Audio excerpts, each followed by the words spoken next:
Setiap mubah yang kita lakukan pasti di saat itu ada haram yang kita tinggalkan. Makanya dulu banyak orang-orang soleh yang semalaman tuh guyon sampai pagi. Bukan karena ingin urakan, enggak, karena mengalahkan setan. Malam itu godaan mungkin ingin ngintip siapa itu masih kuat sekali. Ingin nonton siapa itu kuat sekali. Terus setan dilawan dengan guyon. Ternyata setelah guyon tuh asik, tahu-tahu pagi dan dutannya selesai. Oh, itu setan bisa setruk melawan orang alim seperti ini. Saya itu sebenarnya paling tidak ingin ngaji bareng Habib tuh. Selain kalah nasab ya kalah ganteng. Ya tapi ditakdir mau apa? Mau apa?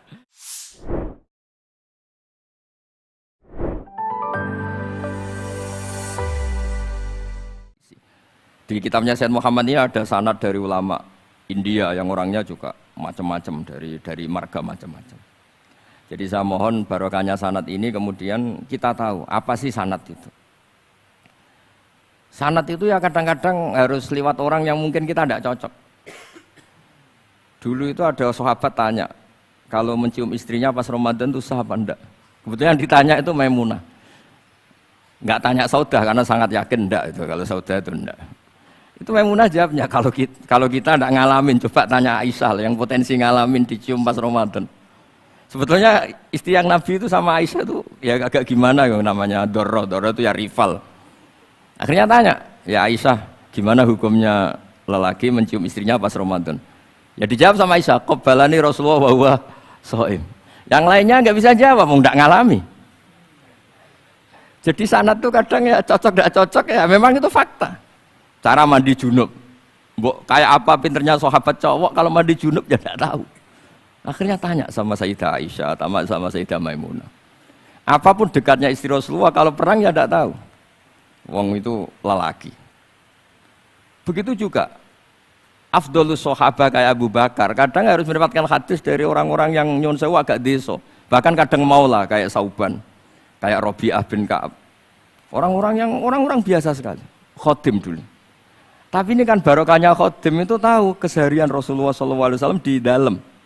Misalnya Anas, apa kenangan kamu dengan Rasulullah? Kenangan saya itu saya khodam tu Rasulullah SAW asyra sinin. 10 tahun saya itu tidak pernah melakukan sesuatu ditanya Nabi 5 sonata. Walalise entaraktu 5 tarokta. Sehingga kalau saya pas baik itu ya gak berani tanya anak dalam saya, ngapain kamu? Ben sawangane pinter anut sunah Rasulullah SAW. Akhirnya dalam kula nggih saya enak beb gemrung tahu ditakoki. Jadi hal-hal seperti ini itu keseharian yang harus kita suka. Di antaranya lagi, inna min khiyari ummati fima nabba'ani al-malul a'la kauman yathakuna jahron. Di antara nanti umat pilihanku adalah orang-orang kalau tertawa itu keras sekali, kauman yathakuna jahron. Itu dulu juga, padahal ada riwayat kasratu dhahki tumitul qalba. Banyak tertawa itu bisa mematikan hati. Tapi ini juga dilawan kalau banyak cemberut bisa frustasi. Sehingga di ilmu ini cerita saya nanti di tasnya Habib Jintan. Semoga nasinya bener, saya tamu pasti dihormati. Nggak penting bener ndak itu nggak penting. Yang penting tamu itu dihormati. Ya kebetulan saya ini tadi kan hormat mbah saya masih mbah saya Mbah Mutamakin di Hajan. Terus pagi tadi hormat buka luar di Sunan Kudus jam 7 saya tadi di Kudus. Ya, akhirnya sama teman-teman difasilitasi disuruh naik pesawat tadi jam 11 tadi. Tapi saya tidak capek karena memang saya senang cerita sanad. Tapi yang lucu-lucu saja, nanti yang serius jangan saya, yang lucu-lucu saja. Biar lucu sampean tuh tidak ngawur, tapi ada sanadnya. Ada seorang mufassir yang bilang ketika nafsiri wa annahu wa adhaka wa abka. Allah itu zat yang memberi kamu tertawa. Mbok kamu ingin susah, tidak akan tertawa. Tapi kalau Allah menghendaki ya tertawa aja. Ada orang miskin frustasi, maunya gak tertawa. Tahu-tahu jalan-jalan ngerti badut, ya akhirnya tertawa. Ya karena adhaka itu fi'lullah. Kalau Allah menghendaki mau apa? Karena adhaka itu fi'lullah. Gak bisa. Orang yang baru seneng kayak apa, gak ingin nangis. Tapi kalau Allah menghendaki wa abka, dinangiskan ya tetap menangis. Wa anna wa adhaka wa abka. Karena kita ini semua adalah objek oleh kudrahnya Allah Subhanahu wa ta'ala. Saya itu sebenarnya paling tidak ingin ngaji bareng Habib tuh. Selain kalah nasab ya kalah ganteng. Ya tapi ditakdir mau apa? Mau apa? Ya sudah sami'na wa ata'na. Jadi Saya saat ini tidak cari pahala benar, tapi pahala tawaduk karena diundang ya. Ada sudah penting benar salah, penting tawaduk. Jadi saya tadi sedang rayu sama Allah, ya Allah, saya kali ini tidak cari benar, cari tawaduk. Sudah mesti pahalanya besar tawaduk itu. Jadi supaya Islam ini gampang ya. Saya pernah cerita ke kiai yang khusyuk. Kalau sholat lama sekali, tak cerita ini hadis. Nabi itu gak pernah menegur orang yang sholat cepat. Yang ada itu sanad negur sholat lama. Terus tak cerita ini hadisnya Mu'ad, tertawa-tawa deh. Gus, kamu itu raan kok masih punya dalil? Saya punya sanad. Ada nggak sanad Nabi negur orang yang baca surat pendek? Nggak ada. Yang ada itu yang baca surat panjang. Nanti bisa direvisi sama Habib Jidin kalau nggak cocok. Tapi ini yang rileks saja. Karena potongan Islam Jawa ini kalau tidak berat nggak akan kuat. Jadi ya sudah. Inna minkum munafirin katanya Nabi. Sholat yang terlalu lama itu munafir kata Nabi. Afattanun anta ya Mu'ad. Kamu bikin umat ini nggak nyaman karena kalau kamu jadi imam itu lama sekali. Ini alhamdulillah betul. Hadis ini harus kita hafal betul. Nah, supaya Islam ini meskipun pilihan-pilihan keseharian itu ada sanad itu saja kepentingan saya. Yat amu ma yajiduhu fi ardi wa yalbasu ma yajidu wa yarkabu ma yajidu. Saya sering beb di tahun desa-desa Gus, anak kula tahnik cethaki Gus tapi mboten enten kurma, nganggo degan ae. Lho Gus dari kiai-kiai ku kurma. Kurma itu halawiyat, ya degan juga termasuk halawiyat. Ya sudah. Kalau kamu ingin sunnah Rasul, Nabi enggak pernah sholat di Indonesia, berarti kalau kamu sholat ke Mekah dulu kata saya. Maksud saya supaya orang itu nyaman dengan Rasulullah itu hadir di semua sisi kehidupan kita.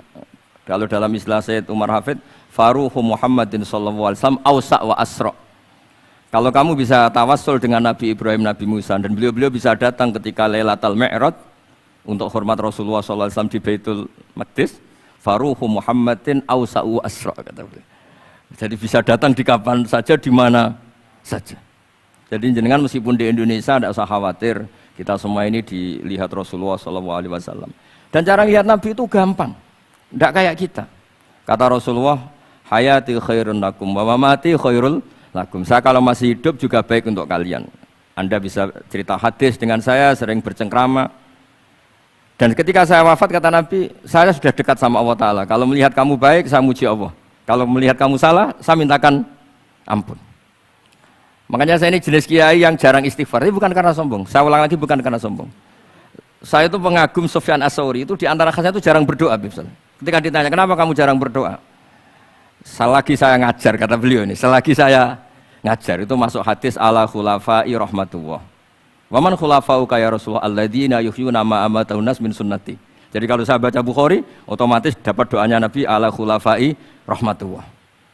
Timbang kamu doakan nangis-nangis gak jelas mandinya, mendingan mulang gitu. Terus kedua, doa hamalatil arsy. Alladzina yahmiluna al-arsya man hawlahu yusabbihuna bihamdi rabbihim wa yu'minuna bi wa yastaghfiruna. Kita semua sudah diistighfari sama malaikat hamalatul arsy. Rasulullah juga wastaghfir li dzambika walil mu'minina wal mu'minat.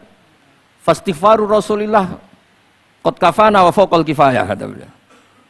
Artinya gini, kalau kangkang jarang istighfar itu jangan karena sombong, manfaatkan fasilitas ini gitu. Jadi semua itu jangan sampai kita ada istighfar karena jafa, karena jafatul qalb, karena qaswatul qalb. Enak lah kalau ada fasilitas gitu, ada fasilitas. Itu kalau saya pidato di depan Gus-Gus, kalau di depan Habib berani saya, di depan Gus-Gus itu ada yang setengah beling, setengah ada alim, ada yang alim. Terus yang beling-beling pesan sama saya, Gus tolong bela kami maksudnya. Ya kadang-kadang mubalek kan order pesanan itu. Terus tak bacain ayat, walladzina amanu wattaba'athum dzurriyyatuhum biimanin alhaqna bihim dzurriyyatahum wama alasnahum min amalihim min syai'. Orang aba-abanya iman, anaknya iman itu nanti surganya disertakan mbahnya. Meskipun kelas amalnya tidak sama.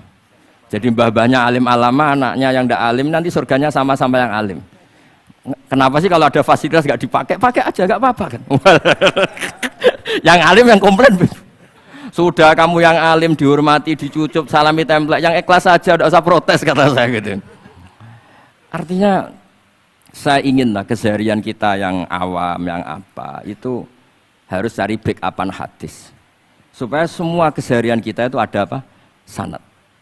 Misalnya sampean kalau malam itu nggak bisa tidur, tahajud ndak, witir ndak, ya mutolaah ndak. Tapi lihatlah itu sebagai tarkul ma'asi. Apa tarkul ma'asi? Alhamdulillah, malam ini saya ndak zina, ndak maling, ndak dugem. Coba kalau kamu malam-malam di kamar, itu namanya apa? Ndak tahajud, ndak witir kan? Tapi kamu harus syukur karena itu tarku zina, tarku sarikoh, tarku kada wa kada. Supaya kamu tetap syukur sama Allah Ta'ala. Ithmamin mubakhin ila wa yatahaqqaqu bihi tarku haramim ma. Setiap mubah yang kita lakukan pasti di saat itu ada haram yang kita tinggalkan. Makanya dulu banyak orang-orang soleh yang semalaman tuh guyon tok. Guyon sampai pagi. Bukan karena ingin urakan, enggak. Karena mengalahkan setan. Malam itu godaan mungkin ingin ngintip siapa itu masih kuat sekali. Ingin nonton siapa itu kuat sekali. Terus setan dilawan dengan guyon. Ternyata setelah guyon tuh asik, tahu-tahu pagi dan dutannya selesai. Oh itu setan bisa setruk melawan orang alim seperti ini.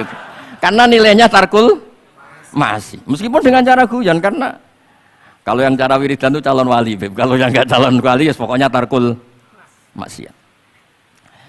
Maksud saya supaya harian kamu yang biasa-biasa saya ini menjadi luar biasa karena ada sanad. Ada apa? Ada sanad. Makanya dulu ulama-ulama itu kalau ngelawan setan itu pakai faroh, pakai seneng. Karena setan itu paling seneng kalau melihat orang mukmin susah. Kalau susah terus ngersuloh, kalau ngersuloh gugat kodok qadar. Disebut innaman najwa minasyaiton liyahzunal ladzina amanu. Jadi setan itu targetnya supaya orang mukmin itu resah. Kalau resah gugat. Pertama gugat orang tua. Ngapain sih jadi anaknya orang miskin? Jadi susah kita kan. Kalau yang nggak mulia ngapain jadiannya Parman? Kalau saya Habib kan langsung mulia, kalau Gus kan langsung mulia. Gugat orang tua, gugat sana, gugat sini. Tapi kalau kamu sudah seneng, wajah pesek, welek, keriting, sawan ngerah karuan. Kan nambah nggak gugat siapa-siapa.